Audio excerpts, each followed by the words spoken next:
Guys, welcome to my YouTube channel. तो आज का हमारा टॉपिक है मानसून की उत्पत्ति के सिद्धांत, जिसमें पहला है चीर सम्मत।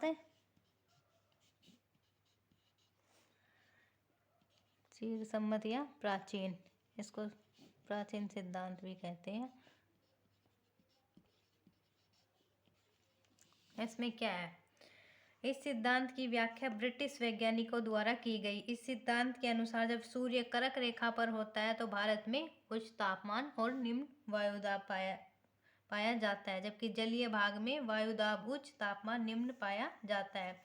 सूर्य की उत्तरायण स्थिति में हवाएं जल से थल की ओर चलने लगती हैं। ग्रीष्म ऋतु में ये मानसूनी पवनें दक्षिण पश्चिम मानसून के नाम से जानी जाती है।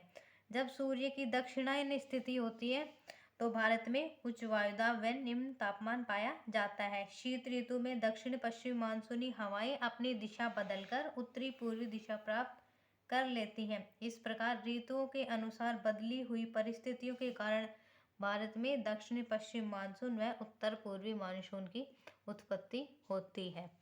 अगला है आपका ITCZ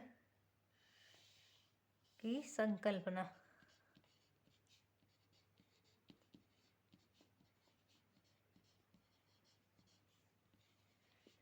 जिसकी फुल फॉर्म है inter tropical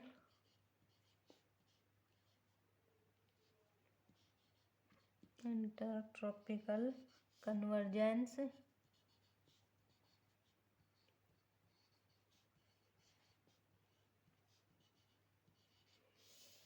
zone. Inter tropical convergence zone. इस संकल्पना का प्रतिपादन प्रसिद्ध ब्रिटिश भूगोलवेत्ता फ्लोन ने किया।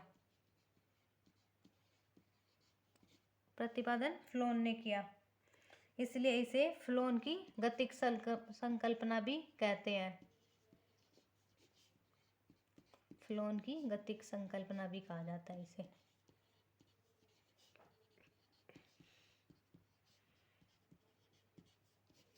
अब इसमें फ्लोन ने क्या बताया है वो मैं आपको बताया कि ITCZ भूमध्य रेखा के आसपास पाया जाता है। भूमध्य रेखा की तरफ चलने वाली दोनों व्यापारिक पवनों के कारण यहाँ निम्न वायुदाब का क्षेत्र विकसित हो जाता है, जिसे मानसून का गर्त भी कहते हैं।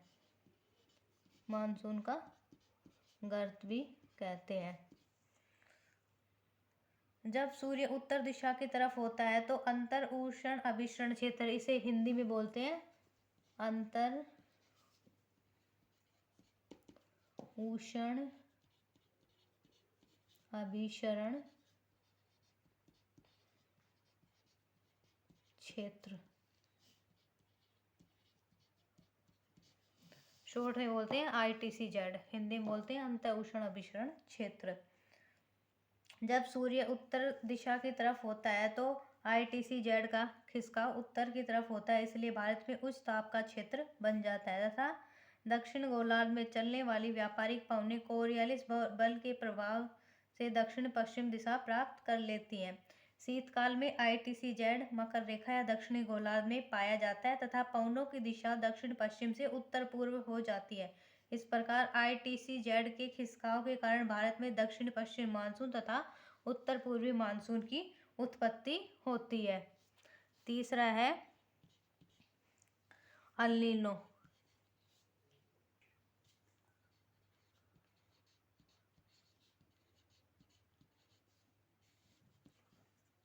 यह परिघटना लगभग 5 से 10 वर्षों के अंतराल में होती है।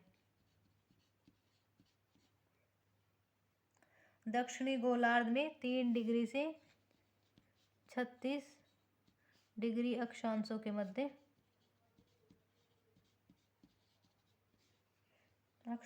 मध्य प्रशांत महासागरीय तट पर स्थित पेरू के समीप ठंडी जलधारा प्रवाहित होती है, जिसे पेरू की ठंडी धारा भी कहते हैं। इस जलधारा का तापमान जब अधिक हो जाता है तो वहाँ गर्म धारा प्रवाहित होने लगती है। गर्म जलधारा का प्रवाहित होना ही अल नीनो कहलाता है। यह घटना 25 दिसंबर के आसपास होती है। कब होती है? यह घटना 25 दिसंबर के आसपास होती है। इसलिए इसे चाइल्ड ऑफ चेरिश्ड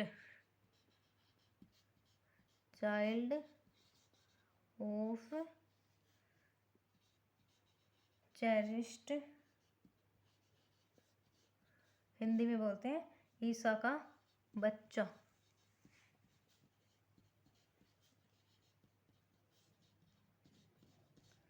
बच्चा के नाम से भी जाना जाता है। गर्म धारा के प्रभावित होने के कारण प्रशांत महासागर में वायुदाब कमजोर हो जाता है, जिससे भारतीय मानसून भी कमजोर पड़ जाता है तथा भारत में कई हिस्सों में अकाल व सूखे की स्थिति उत्पन्न होती है। अगला है मानसून की उत्पत्ति को प्रभावित करने में सिद्धांत है ला नीनो।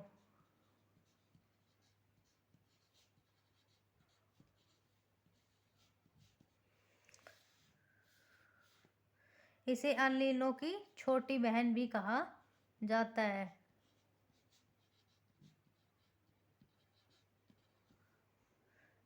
पेरू तट पर प्रभावित होने वाली ठंडी जलधारा है। जब यह अधिक ठंडी हो जाती है तो प्रशांत महासागर में उच्च वायुदाब का केंद्र स्थापित हो जाता है तथा हवाएं प्रशांत महासागर से हिंद महासागर की ओर प्रवाहित होने लगती है, जिससे हिंद महासागर की हवाएं मानसूनी पवनों को भारत की तरफ तीव्रता से धकेलती हैं और भारत में मानसून अधिक सक्रिय हो जाता है।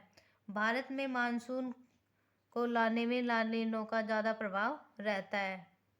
ये ज़्यादा सक्रिय होते हैं तब भारत में मानसून सक्रिय रहता है।